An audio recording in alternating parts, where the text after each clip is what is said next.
Hi, I'm Brielle Renee, and I'm a singer. Okay, taking myself a little bit too seriously there. Hi, I'm Brielle. My full name is Gabrielle, but I've started going by Brielle because don't people use my full government. And this is kind of my singing story or my life story in regards to music. And I do not have a warner. Here, back. I'm 3 years old in my church's youth choir. Practice were on Mondays, and then we sing on Sundays. And what a time. I had a great time, and I feel like it really gave me an environment where I learned how to harmonize from a very young age. So that's kind of where I started out. And it was very much like raised up in Baptist church. I was in church, I was in praise dance, my sister was an usher, like the whole 9 yards. And then I went to a Catholic school from kindergarten to 8th grade. So then I was like used to singing this very like gospel, like brassy style of singing. And then once the people in my school found out that I could sing, which I'll talk about later, I used to sing at Mass, on Mass every Friday. So I went from gospel bluesy singing to, the singing of like Catholic church. So after that I started singing church, singing at school functions, singing in school talent shows, and any kind of like Christmas pageant, you name it, they needed a singer, Gabby's gonna sing. So that's how I started that out. And then there came a time when I was kind of going through puberty, and as we all do, and I was starting to feel kind of unsure of myself, and I was also at the same time starting to feel kind of used by the school because I was having issues with bullying there, and I was having not issues with the administration but their handling of certain things. But at the same time it was like, oh, by the way, we need you to sing for this thing. So that was my experience there. And then from there, high school, I went to a very big high school, or what I think is a very big high school. There was about 4,000 students. We were the largest incoming class of 1,000 students, the freshman class of 2014 I started high school. And that's where I kind of started to coming into myself musically and as a person in general.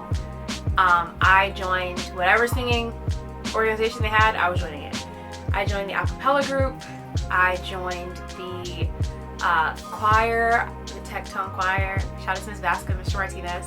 I joined the a cappella group Sound Chasing. I watched the video and realized that I neglected to talk about, there's a glare, the first talent show I actually won, which was when I was about 12 years old. It was called the Black and Gold, and it was a citywide talent show where anybody in middle school could compete.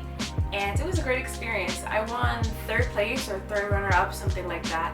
And it was thrown by this, I think it was one of the Divine Nine, like black fraternities. And I had a good time. It was the first time I'd been on a stage with a crowd that large. I think it was about upwards of 500 people, and I sang Set Fire to the Rain by Adele. And after that, I never want to sing that song again. It's an amazing song. When you're 12 years old, you have to practice it every day. It's a different story. But that was my first real talent show experience, real performing experience in front of that many people. Okay, back to the video. Shout out to Miss Sullivan and Smith Lane. So yeah, you name it, I was in it. I got inducted into the Music Honor Society, Triumph. I took one vocal class for the semester. I tried out, I auditioned for the plays. I didn't get it until my senior year, but I tried out for the musicals every year. I was in the theater. I was heavily involved in music at that point. But at the same time, I still felt like I wasn't. I knew I was good. I knew I was talented, but I just always felt like there was somebody that was better, which that's true for any profession. There's always going to be somebody that's better, but school, music, high school, I was in it. Okay, I have my handy dandy journal. So, what else do I want to touch on? All of this is getting cut out. Disclaimer, if you see me change outfits or wearing different outfits, it's probably because it's on different days. So mind your business. See me change clothes. Not a second. Okay, so not after high school, during high school, I had a bout of stage fright. You could not give me a solo for anything. I would not take a solo, which was so weird because all throughout Catholic school, I was basically soloing every Friday for Mass. And then it was like a 180. I don't know if it was because my graduating class from my Catholic school in 8th grade was 12 people. 12 people in the entirety of the 8th grade. So then I went from that to this humongous school, the State County Technical Institute. This humongous school with thousands of kids in it, and I felt like a fish out of water. So self-doubt and all that good stuff, bad stuff, it just led me to kind of go within myself, where I felt like I was a very outgoing person. In grade school, I then had to readjust, and I would talk to people and I would feel like I was very friendly, but when it came to me just speaking like around people I wasn't comfortable with, I wouldn't say a word. And then that was like the first time that I heard, Gabby's so quiet. I'm like, I'm quiet to people, and that's why I had to snap myself out of it, because I know that I'm an outgoing person. So back to that. Back to music.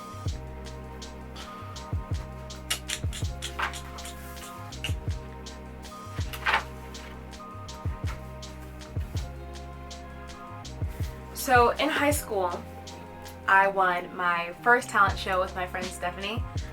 We won second place in 2016. We sang I Can't Help Falling in Love, the Haley Reinfeld, I'll put her name up there. Haley Reinhart, I think, edition of the I Can't Help Falling in Love with You. We won second place. And then after that, I was like, oh, this is cool. But I still didn't think music as a thing to pursue professionally.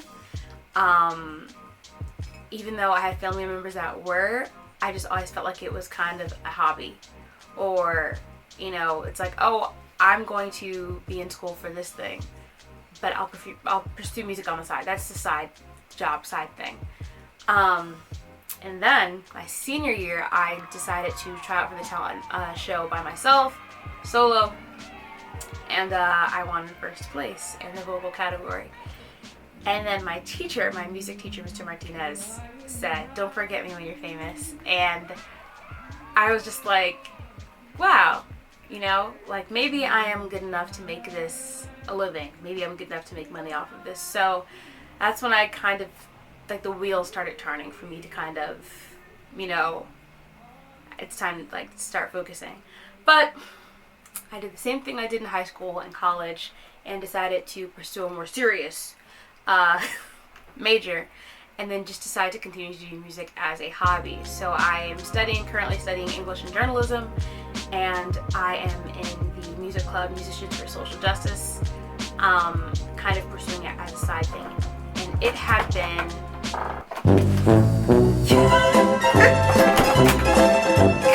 cutting that out. And so in college, I wasn't performing at all. I was back into my, okay, now I need to readjust again to my new surroundings. Now I need to get comfortable with people again before I can perform in front of anybody. I would go with my friends and sit in coffee houses or, and I would just sit there. And it was open mic. I could have gotten up and sang, but I was just so afraid. I don't even know what I was afraid of, because stage fright hadn't been a thing for 2 years at this point. But it just wasn't happening until I met these wonderful people called Musicians for Social Justice through my friend Michaela, and they kind of introduced me to this thing they were doing for Black History Month. It was a Black History Gala, and it was in a recital hall, and it was very well put together, and I was like, wow, I forget there's a whole music school on my campus, and that people are making this their job. So then I did that. I'll put pictures. And that was kind of my recentering. And then COVID happened. I performed for the last time in front of an audience in February for Black History Month, and then COVID hit in March. And then I was just ripped from the world of performing arts. But all good things, come in time. Things happen for a reason. Not saying that COVID was a good thing, of course, but it did allow me to kind of sit with myself and decide really what I really wanted to do. So I started writing music seriously for the first time. And if I do say so myself, no, let me stop. I think the songs are pretty good, and I'm sure you'll think the songs are pretty good once you hear them. So COVID kind of allowed me to look inward and say, wow, like nothing is promised. The world could end tomorrow, literally. Like anything could happen. Buildings are burning, the forest is burning, Australia was burning, everywhere was burning, police were continuing to shoot us, and there was a global pandemic that was killing people. So that kind of put everything into perspective for me. I was like, do I want to do whatever for the rest of my life, or do I want to do what I know I can do, what I know I love? So, COVID. Which brings me to the present. My name is Brielle Renee, and I hope that you love the music I put out. I hope that you enjoy it as much as I enjoyed writing it, as much as I blood, sweat, and tears, lots of tears, went into it. So this is my story. Time to film B-roll.